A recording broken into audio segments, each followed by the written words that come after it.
नमस्कार दोस्तों, आज के इस वीडियो में हम लोग चैप्टर 8.1 को शुरू करने जा रहे हैं, जो है पीरियोडिक टेबल। इस चैप्टर से एमसीक्यू में 1 मार्क्स का एक क्वेश्चन, वेरी शॉर्ट आंसर में 1 मार्क्स का 2 क्वेश्चन, लॉन्ग आंसर में 3 मार्क्स का एक क्वेश्चन आएगा। तो ये चैप्टर टोटल 6 मार्क्स का वेटेज रखता है। तो चलिए चैप्टर को शुरू करते हैं। यह है पीरियोडिक टेबल। अब पीरियोडिक टेबल को बनाने की जरूरत क्या पड़ी? साइंटिस्ट ने देखा कि बहुत सारे एलिमेंट्स हैं जिनका प्रॉपर्टी सेम होता है। तो उन्होंने सोचा कि जिस एलिमेंट्स का प्रॉपर्टी सेम होता है, अगर हम लोग उसको एक ग्रुप में रख देंगे तो हमें स्टडी करने में आसानी होगी। तो यही रीजन था जिसके कारण पीरियोडिक टेबल का निर्माण हुआ। अब पीरियोडिक टेबल के कुछ बेसिक बातों को हम लोग समझ लेते हैं। जब पीरियोडिक टेबल में हम लोग बाएं से दाएं की ओर जाते हैं तो उसे आवर्त या इंग्लिश में पीरियड्स कहते हैं। जैसे यहाँ पर हाइड्रोजन और हीलियम मिलकर एक पीरियड का निर्माण कर रहे हैं, उसी तरह lithium, beryllium, boron, carbon, nitrogen, oxygen, fluorine, neon मिलकर एक दूसरे पीरियड का निर्माण कर रहे हैं। और जब हम लोग पीरियोडिक टेबल में ऊपर से नीचे की ओर आते हैं तो उसे ग्रुप्स या हिंदी में वर्ग कहते हैं। जैसे यहाँ पर hydrogen, lithium, sodium, potassium, rubidium, caesium, francium मिलकर एक ग्रुप का निर्माण कर रहे हैं। आप लोग ग्रुप और पीरियड्स को इस ड्राइंग के माध्यम से और भी अच्छी तरह से याद रख पाएंगे। बाएं से दाएं की ओर जाने पर आवर्त या पीरियड्स और ऊपर से नीचे की ओर आने पर वर्ग या ग्रुप्स। इसके बाद जो हमारा टॉपिक है वो है आवर्तिता। आवर्तिता का मतलब है जब हम लोग पीरियड्स में आगे की ओर जाते हैं, मतलब जब बाएं से दाएं की ओर जाते हैं तो एलिमेंट्स का जो प्रॉपर्टी है वो बदलते जाता है और अगले नए पीरियड से एलिमेंट का प्रॉपर्टी फिर से रिपीट होने लगता है। इसी लक्षण को आवर्तिता कहते हैं। पीरियोडिक टेबल को बनाने में बहुत सारे साइंटिस्ट ने अपना योगदान दिया। जो पहले साइंटिस्ट थे वो थे डोबर्नियर। उन्होंने कहा कि समान गुण वाले 3 तत्वों के बीच के तत्व का परमाणु भार शेष 2 तत्व के परमाणु भार के औसत के बराबर होता है। मतलब डोबर्नियर ने 3 एलिमेंट्स को लिया जिसका प्रॉपर्टी सिमिलर था और इसे त्रिक कह दिया, इंग्लिश में ट्रायड्स। उन्होंने बोला कि जो फर्स्ट और थर्ड एलिमेंट्स का परमाणु भार का जब हम लोग औसत निकालेंगे, एवरेज निकालेंगे, तो जो नंबर मिलेगा वो बीच वाले एलिमेंट्स के परमाणु भार के बराबर होगा। जैसे कि यहाँ पर एग्जाम्पल के तौर पर लिथियम, सोडियम और पोटेशियम को अगर हम लोग लेते हैं तो लिथियम का परमाणु भार है 7, पोटेशियम का परमाणु भार है 39 और जब 7 और 39 का हम लोग औसत निकालेंगे तो जो नंबर आता है वो है 23 और सोडियम का परमाणु भार 23 ही होता है। तो इस तरह कर उन्होंने अपने इस टेबल को बनाया था, लेकिन ये टेबल फेल हो गया क्योंकि डोबर्नियर ऐसे सिर्फ 3 ही ट्रिक खोज पाए थे, जिसके कारण उनका ये पीरियोडिक टेबल फेल हो गया।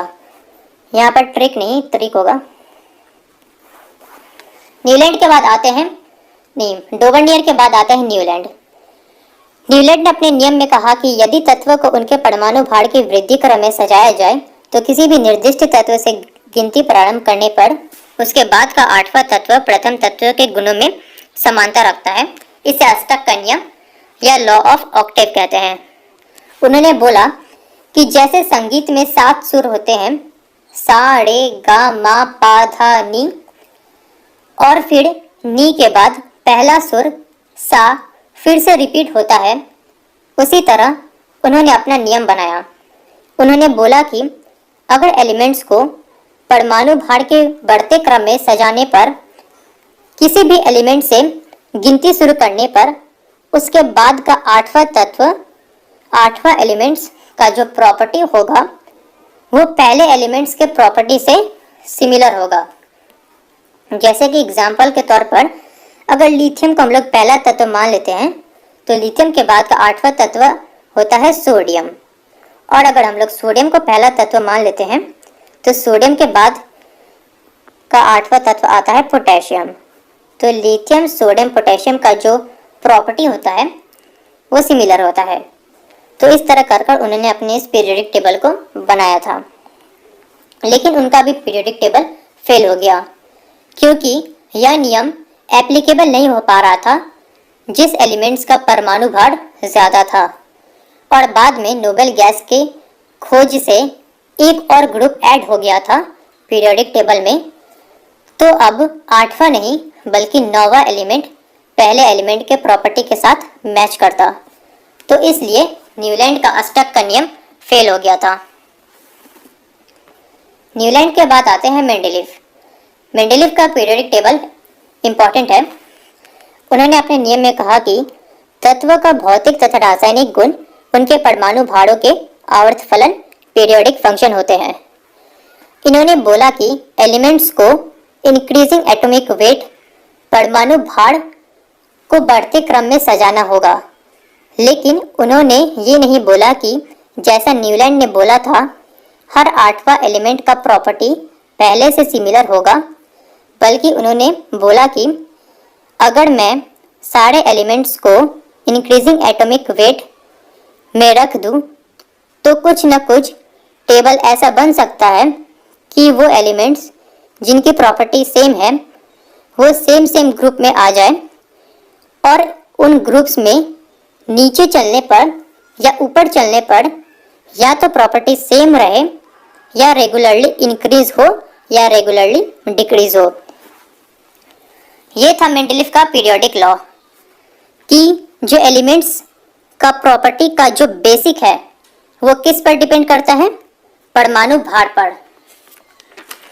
और परमाणु भार के अनुसार हम लोग एलिमेंट्स को बैठाएंगे तो वो एलिमेंट्स जिनका प्रॉपर्टी सेम है वो फिक्स्ड इंटरवल के बाद ज़रूर मिलेंगी, या फिक्स्ड इंटरवल के बाद जो एलिमेंट्स मिलेगा उसकी प्रॉपर्टी इससे रेगुलर बढ़ती जा रही होंगी।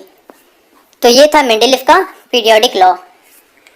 मेंडेलीव के समय ज्ञात तत्वों की संख्या 63 थी और मेंडेलीव ने 63 के 63 एलिमेंट्स को क्लासिफाई कर दिया था। मेंडेलीव के समय नोबेल गैस की खोज नहीं हुई थी। मेंडेलीव ने तत्वों को परमाणु भार के बढ़ते क्रम में रखा था। इस आवर्त सारणी में मेंडेलीव के आवर्त सारणी में 7 आवर्त और 8 वर्ग है। 1 से 7 वर्गों को 2 उपवर्गों सब ग्रुप्स में विभाजित किया गया है। अगर एग्जाम में मेंडेलीव के पीरियोडिक टेबल की विशेषता पूछेगा तो आप लोग ये 2 पॉइंट को लिख सकते हैं। सब ग्रुप्स या उपवर्ग का मतलब है कि जैसे ये है मेंडेलीव का पीरियोडिक टेबल। जैसे ये पहला ग्रुप है, इसको 2 ग्रुप में डिवाइड किया गया है, ए और बी। उसी तरह दूसरे, तीसरे, चौथे, 5वें, 6ठे और 7वें ग्रुप तक हर एक ग्रुप को 2 सब ग्रुप्स में डिवाइड किया गया है। आप लोग को इस पीरियोडिक टेबल को याद रखने की कोई ज़रूरत नहीं है, मैंने बस समझाने के लिए इसको बनाया है। लेकिन मेंडेलीव का भी पीरियोडिक टेबल कुछ समय बाद फेल हो गया। फेल होने का रीज़न था तत्वों का क्रम बढ़ते परमाणु भार के अनुसार न होना। मेंडेलीव के सारणी में 4 तत्वों का ऐसा जोड़ा मिला जो अपने नियम को ही फॉलो नहीं करता था। जैसे कि मेंडेलीव ने बोला था कि एलिमेंट्स को परमाणु भार के बढ़ते क्रम में सजाना होगा, लेकिन यहाँ पर आर्गन का जो परमाणु भार है वो है 39.4 और पोटेशियम का है 39.1 और कोबाल्ट का है 58.94 और निकेल का है 58.7। कोबाल्ट को निकेल से पहले रखा गया था, जबकि ये गलत है क्योंकि कोबाल्ट का परमाणु भार निकेल के परमाणु भार से ज़्यादा है। तो ये था उनका पहला गलती। जो दूसरा गलती था वो था आइसोटोप का स्थान। आइसोटोप का मतलब है एक ही एलिमेंट्स के डिफरेंट तरह के एटम होते हैं जिनका परमाणु भार अलग अलग होता है। जैसे हाइड्रोजन एक होता है जिसका मास होता है 1 और एक होता है जिसका मास होता है 2 और एक मास होता है 3। उसी तरह क्लोरीन का भी क्लोरीन 35, क्लोरीन 37। 3 तरह के हाइड्रोजन नेचर में पाए जाते हैं। इनके टेबल के हिसाब से आइसोटोप को भी जगह मिलना चाहिए था, जैसे कि मिलना चाहिए था। जैसे यहाँ पर हाइड्रोजन के बाद H2S3 होना चाहिए था। यहाँ पर हाइड्रोजन के बाद H2 और H3 भी तो होना चाहिए था, क्योंकि इन्होंने बोला था कि तत्वों को उनके परमाणु भार के बढ़ते क्रम में सजाना होगा, लेकिन इनके पीरियोडिक टेबल में हाइड्रोजन के बाद सीधे लिथियम आ जाता है। तो ये था उनका दूसरा गलती। इसके बाद जो था वो था हाइड्रोजन का द्वैध व्यवहार। ये डाउट अभी तक प्रॉब्लम करता है, क्योंकि जो हाइड्रोजन है वो लिथियम सोडियम पोटेशियम जो फर्स्ट ग्रुप है और जो 17 ग्रुप है जिसे हम लोग हैलोजन बोलते हैं, जैसे कि ये जो पीरियोडिक टेबल है, तो हाइड्रोजन जो है ये फर्स्ट ग्रुप और ये 17 ग्रुप, इस 17 ग्रुप को हम लोग हैलोजन फैमिली बोलते हैं। हाइड्रोजन का जो प्रॉपर्टी है इन दोनों ग्रुप्स से मैच खाता है, लेकिन फिर भी हाइड्रोजन को 17 में ना रखकर फर्स्ट ग्रुप में रखा गया है। तो ये प्रॉब्लम अभी तक सॉल्व नहीं हो पाया है।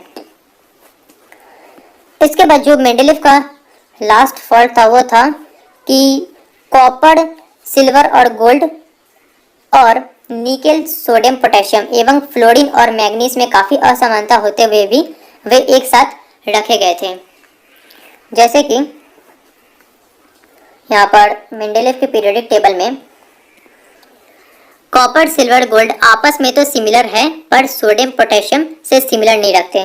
अब यहाँ पर देख पा रहे कॉपर, सिल्वर और गोल्ड जो है आपस में सिमिलर है, लेकिन लिथियम, सोडियम और पोटेशियम से उनका प्रॉपर्टी मैच नहीं करता ज़्यादातर। तो वो फिर भी इसको एक ही ग्रुप में रखा गया था, जो एक फॉल्ट था। और फ्लोरीन और मैग्नीज, ये यहाँ पर है फ्लोरीन और ये है मैग्नीज, इन दोनों का प्रॉपर्टी सिमिलर ना होते हुए भी इन दोनों एलिमेंट्स को एक ही ग्रुप में रखा गया था। तो ये था मेंडेलीव का फॉल्ट। मेंडेलीव का पीरियोडिक टेबल भी फेल हो चुका था। तो इसके बाद जो पीरियोडिक टेबल बना उसको हम लोग नेक्स्ट वीडियो में पढ़ेंगे। तो आज के लिए बस इतना ही, हम मिलेंगे अगले वीडियो में। तब तक के लिए जय हिंद, जय भारत।